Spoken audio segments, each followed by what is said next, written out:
Friends, welcome to my YouTube channel fast revision classes में आप सबका स्वागत है। कल के वीडियो में हमने 6 क्वेश्चन कंप्लीट कर लिए थे। आज हम नेक्स्ट क्वेश्चन कंप्लीट करेंगे।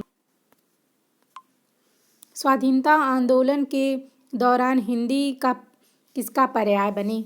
तो इसका आंसर देख लेते हैं, राष्ट्रीय एकता का। वर्तमान हिंदी का खड़ी बोली किस नाम पर पड़ा?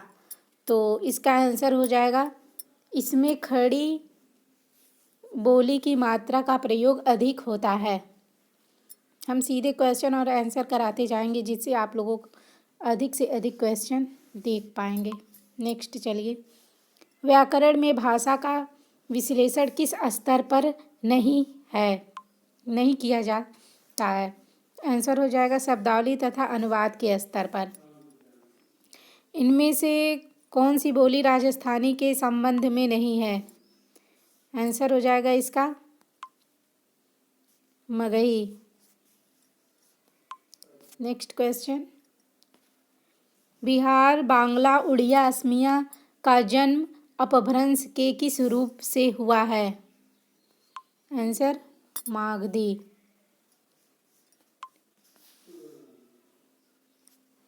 निम्नलिखित में से किस भाषा के संदर्भ में अपभ्रंश शब्द का प्रयोग कब से प्रारंभ हुआ? इसका आंसर हो जाएगा 6वीं शताब्दी से। पंजाबी, राजस्थानी, हरियाणवी, ब्रज से प्रभावित साहित्यिक खड़ी बोली या देलवी से किस हिंदी का विकास हुआ है? इसका आंसर हो जाएगा मानक हिंदी। भारत के व्याकरण सम्मत आदर्श रूप को क्या कहते हैं? मानक भाषा। मानक हिंदी की व्याकरणिक संरचना के संदर्भ में कौन सा तथ्य सही है? इसका आंसर हो जाएगा, व्याकरण स्तर पर मानक हिंदी के रूप में परिवर्तनशील और अपरिवर्तनशील दोनों प्रकार के होते हैं। स्वाधीनता संघर्ष के दौरान राष्ट्रभाषा के रूप में हिंदी के प्रचार प्रसार में इसमें से किस की सक्रिय भूमिका रही है? इसका आंसर हो जाएगा स्वामी दयानंद सरस्वती।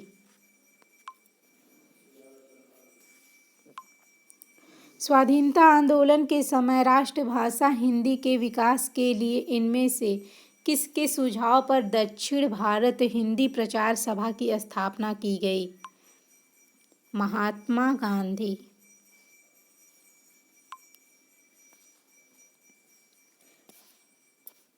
राजभाषा से अभिप्राय है सरकारी कार्यालयों की भाषा से। राजभाषा हिंदी है, राजभाषा हमारी।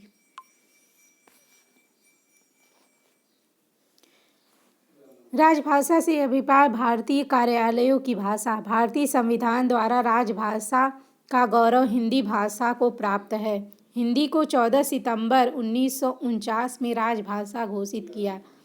अनुच्छेद 343(1) में यह घोषणा की गई कि भारत की राजभाषा हिंदी व लिपि देवनागरी है। नेक्स्ट क्वेश्चन देखते हैं, भारतीय संविधान के किस अनुच्छेद के अनुसार उच्चतम न्यायालय तथा उच्च न्यायालय में सब कार्यवाहियां अंग्रेजी भाषा में होंगी? किस अनुच्छेद के अनुसार? तो इसका आंसर हो जाएगा अनुच्छेद 348। नेक्स्ट क्वेश्चन देखते हैं, निम्नलिखित में से कौन सी बोली पश्चिम हिंदी की है? तो आंसर हो जाएगा मगही। निम्नलिखित बोलियों में को उनके क्षेत्र के अनुसार सुमेलित कीजिए। नीचे दिए गए कूट का प्रयोग करते हुए सही उत्तर चुनिए। तो इसका हम आपको सीधे आंसर दिखा देते हैं। पश्चिमी पहाड़ी शिमला, मध्यवर्ती पहाड़ी गढ़वाल, भोजपुरी गाजीपुर और मगही पटना में बोली जाती है। इनमें से कौन सी बोली बिहारी हिंदी वर्ग में नहीं आती? तो बिहारी में नहीं आती है, छत्तीसगढ़ी।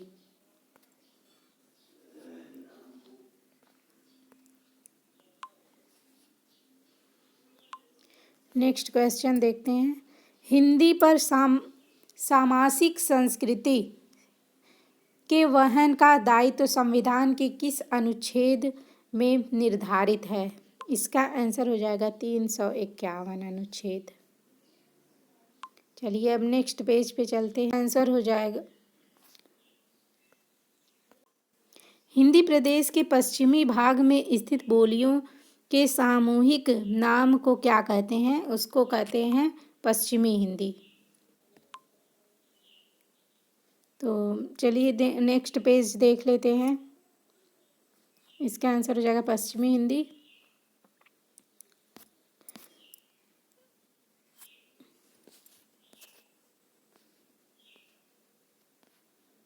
निम्नलिखित में से कौन सी भाषा संविधान की 8वीं अनुसूची में सम्मिलित है?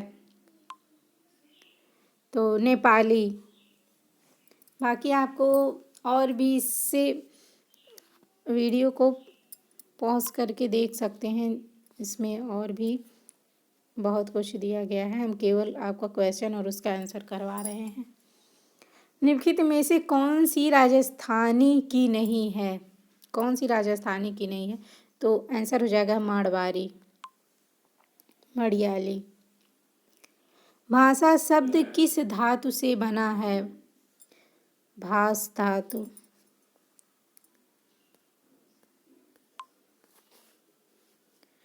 पूर्वी हिंदी की बोलियां कौन सी हैं? छत्तीसगढ़ी, बघेली और अवधी।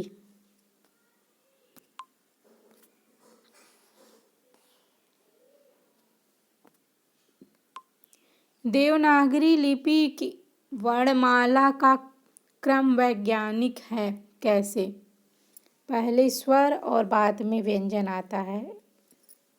देवनागरी का प्रत्येक अक्षर उच्चारित होता है। अंग्रेजी जैसे मूक वर्ण देवनागरी में नहीं है। अंग्रेजी के मूक वर्ण कौन से हैं?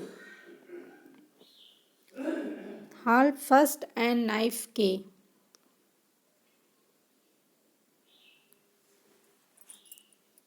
निम्न अंकों को क्या कहा जाता है?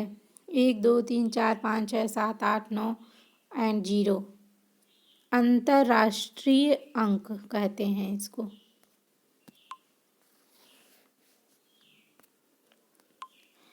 भाषा का वह साधन है जिसके द्वारा मनुष्य अपने विचारों पर भली भांति प्रकट कर सकता है।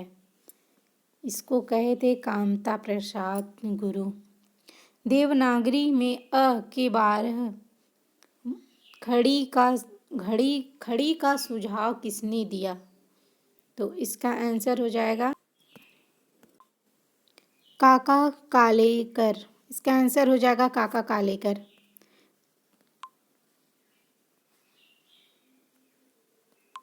चलिए अब नेक्स्ट पेज देखते हैं। केंद्रीय हिंदी निदेशालय की ओर से देवनागरी लिपि तथा हिंदी वर्तनी का मानकीकरण का प्रकाशन कब हुआ?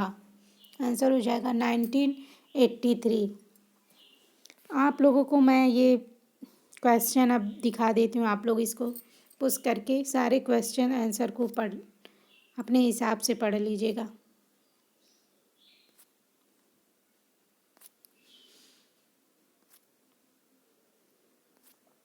मुझे आशा है आपको इससे बहुत हेल्प मिलेगी।